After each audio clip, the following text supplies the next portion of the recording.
So even a business that has a website, the chances that their website will be telling Google what's inside their local business in a way that's anywhere near as effective as a virtual storefront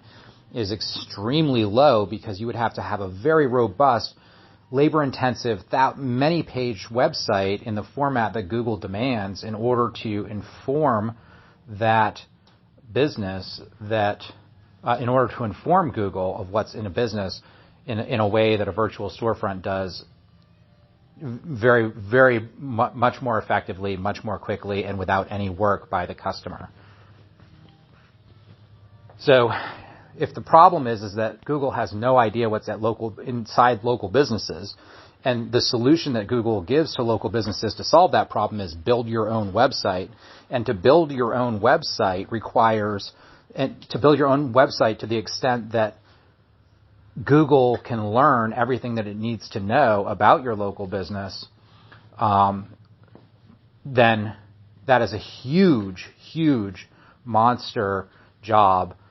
in terms of web presence that Google is giving you in order for Google to learn all the things that are available at your local business. It's unreasonable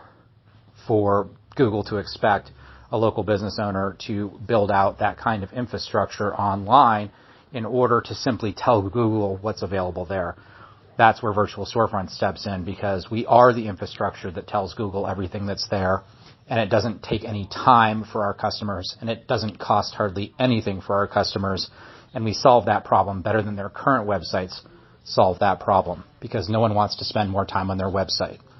That's a fact. It's just a time suck that Google demands of us, and we solve that problem, and we do it in a way that most websites can't possibly.